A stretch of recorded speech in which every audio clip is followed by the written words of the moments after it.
السلام عليكم ورحمة الله وبركاته. ازيكم يا حبايبي؟ عاملين ايه؟ يا رب تكونوا بخير. هنعمل النهاردة الفول المدمس، هنعمله مع بعض.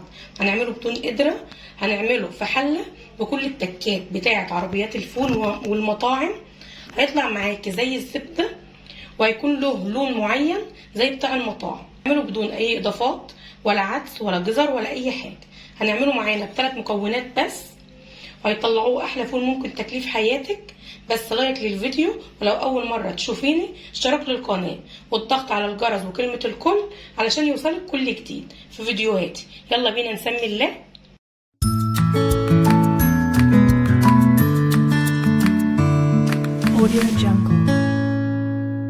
بسم الله الرحمن الرحيم. انا جبت دلوقتي معايا الفول الحصى. انا جايبه الكميه بتاعتي، انا 2 كيلو. جبتهم وغسلتهم امبارح ونقعتهم على بيات، وقمت الصبح مسكته تاني غسلته تاني ونضفته عشان يبقى لونه ابيض كده زي ما انتم شايفينه. ايا كان اي فوله عندك بقى، فوله من اللي هي الصغيره، فوله من الكبيره، الفوله اللي انت عايزاها. بجيب على ال2 كيلو دول حوالي ربع كيلو فول مدشوش، مسكته غسلته ونضفته كده زي ما انتم شايفينه. وهكب حبه هنا زي ما انتم شايفين كده، وحبه هنا.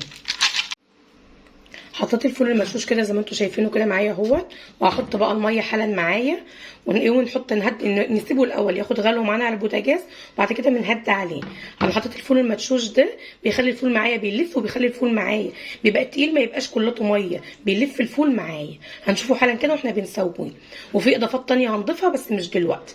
بعد ما الفول بيغلي معانا ونهدي عليه النار ويخش على السوا، بنحط له حاجات تانية وهنشوف حالا كده مع بعض. ده دلوقتي الفول معايا اهوت، شايفينه انا بقلبه، شايفين ازاي تقيل من تحت وبيلف بسبب الفول المدشوش اللي احنا حاطينه. هنحط بقى ده اللون بتاع الفول، ده بيجي من عند العطار مخصوص للفول. المحلات بتاع الفول كلها بتجيبه وتعمل بيه بيغير لون الفول ازاي. نحط بقى اللون اللي احنا عايزينه على قد ما احنا عايزين لونه قافل، لونه فاتح. انا حطيت على ال2 كيلو معلقه من بتاعه الشاي، وكان عايز ميه غليت له ميه وكملته تاني بالميه. لما بنيجي نحط الفول نحط له ميه مغليه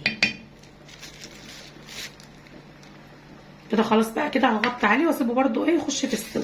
شايفين برده سواه؟ اوريلكم برده كده معايا بيتهرى ازاي. هسيبه برده ياخد كمان يقعد كمان شويه في السوا كده. خلاص الفول بتاعنا كده خلص. شايفين عامل ازاي؟ شايفين ازاي تقيل؟ شايفين الفول بقى حلو قد ايه؟ ما شاء الله عليه. شايفينه؟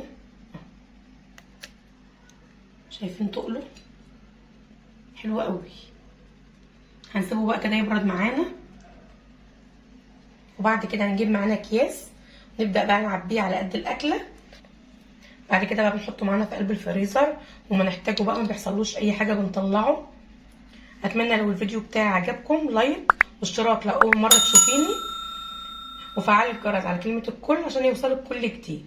منتظرينه في فيديو جديد هنعمل فيه مع بعض الطعميه، وهنوضف فيه الفول وهنعمله بالظبط زي بتاع المطاعم.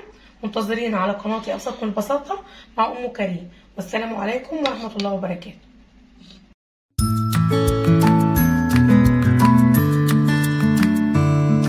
Audio Jungle.